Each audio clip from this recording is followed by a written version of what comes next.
Salam à tous les DZ et à tous les amoureux de football. Dans cette vidéo aujourd'hui, nous allons voir si l'Algérie est capable de refaire sensation en gagnant cette nouvelle édition de la CAN et donc faire 2 victoires d'affilée. Il n'y a que 2 équipes dans l'histoire qui ont déjà réalisé cet exploit, le Cameroun avec 2 victoires consécutives et l'Égypte avec l'incroyable performance de la gagner 3 fois de suite.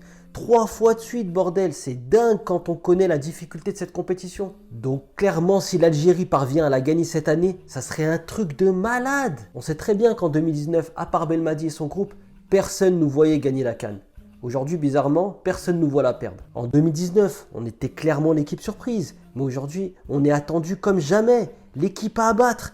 Il va donc falloir non pas seulement être fort, mais énorme pour soulever le trophée au Cameroun. Objectivement, et même si je suis un amoureux de notre équipe, je vois 3 ou 4 équipes capables de sérieusement nous embêter. Contrairement à Coach Vaïd, je vais me permettre de citer leur nom du plus fort au moins fort. On va commencer avec le Sénégal, forcément, qui nous ressemble beaucoup avec un effectif plein de talent et très stable. Toujours le même coach. Sur le papier, individuellement, c'est effrayant. Il n'y a pas de raison pour qu'il ne finisse pas au minimum dans le dernier carré, je pense, de cette CAN. Quand on regarde son effectif, défensivement, c'est énorme. Ils ont là sûrement le meilleur gardien de la compétition, avec peut-être Onana qui est au Cameroun. Offensivement, bon, il n'y a plus rien à dire. Milieu de terrain très complet. C'est vraiment très très fort dans toutes les lignes. Ils ont un groupe complet, des remplaçants, tout ce qu'il faut. Un bon coach qui ressemble un petit peu dans sa façon de jouer, dans sa façon de gérer son équipe à Deschamps. Mais je pense vraiment que le Sénégal cette année, ça peut être vraiment l'équipe qui remporte ce trophée. Ensuite, en deuxième position, je mets le Cameroun. Tout simplement parce qu'ils jouent chez eux. Une équipe très très solide qui joue à domicile. Ce qui lui réussit vraiment très très souvent. Leur qualification en plus en barrage de la Coupe du Monde en éliminant la Côte d'Ivoire a dû leur donner beaucoup de confiance.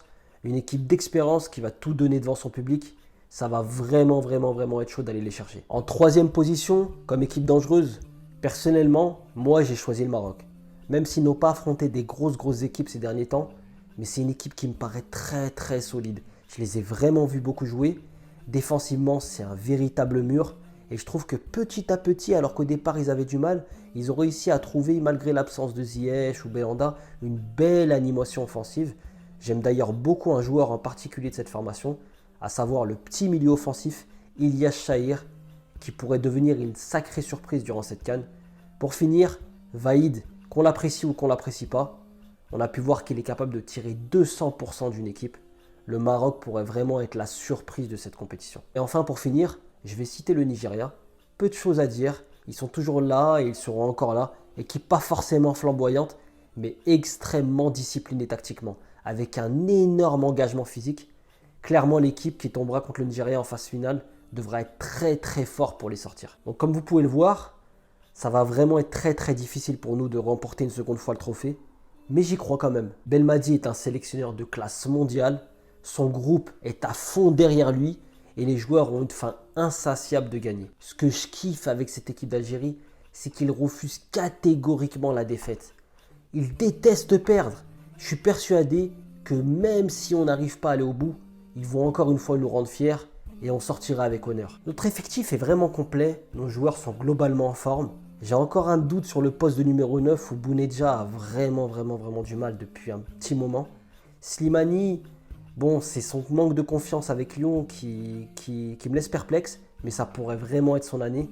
Et moi, je le vois vraiment partir titulaire pour cette compétition. Après, je pense clairement qu'il y a un énorme chantier dans le futur à ce poste. Il faut vraiment qu'on arrive à l'avenir à réussir à trouver un numéro 9 de très haut niveau. Parce que Bounedjah, ça commence à être vieillissant, il a du mal. Slimani, c'est pareil. Donc voilà, maintenant à voir si on va être capable de surprendre une nouvelle fois nos adversaires.